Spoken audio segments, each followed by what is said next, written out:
we have to perform again and try and perform again on Saturday, and we have to pick the lads up off the floor, and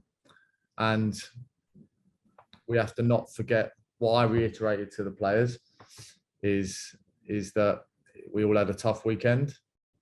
Everybody, everyone personally, everyone's families, everyone's friends. It was a horrible weekend, but ultimately we've got to get on with our job, and we've got to put a performance in on Saturday. So as tough as that is for people to hear and to understand, that's the reality of our job. We have to go to work again, and we have to make sure that this last 7 games doesn't become null and void because we had a terrible result against our arch rivals, which no one can get away from that fact. But ultimately, we're part of a bigger picture. We've done some excellent work, and that's why this morning we've been given Manager of the Month because of how well we've done up until that game. We were disappointed after the game, as everyone was, but I think we've had a good training week just to get ourselves back going again, and then we're ready for the test on Saturday. It's going to be a tough one again, but as I said, we're ready for it. We've got a really young group of players who are still learning. That's their first derby experience, apart from for a lot of them in front of a crowd, which was a terrible experience for them in the end.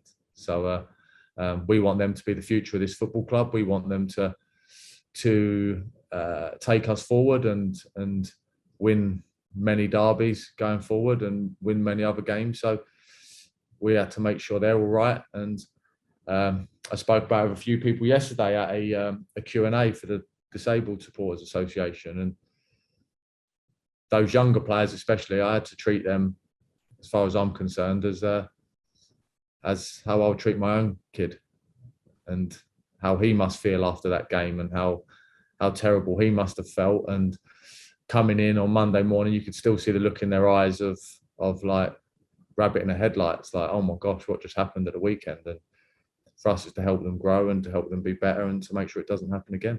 I think now it's about us and how far do we want to finish up that league as players.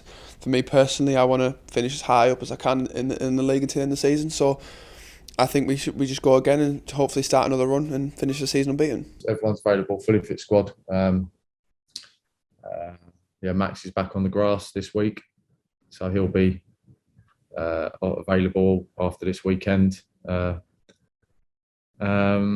Everyone else is fine, just apart from the long terms. We know what they're about. They're going to be fighting for lives as well. They don't want to get sucked into what's going on below them, as same as we were, just looking up, and I'm sure they are as well. So both teams want to be fighting to get as high up that table as possible. I said I did a Q&A last night for the Disabled Supporters Association, and they're taking 10 themselves, which is the first time they've done something like that to Reading, which is amazing. And they were telling me last night it's going to take an hour to load them up. It's going to take them an hour to get them off the other end, but they're doing it because of the football club. They love the football club, and as they told me last night, they'll be there to support us like they have throughout the whole season. And to find out that there's over 2,000, I think it's 2,100 sold at the minute, is fantastic. And can't wait for them to see us on Saturday, and hopefully we put on a performance.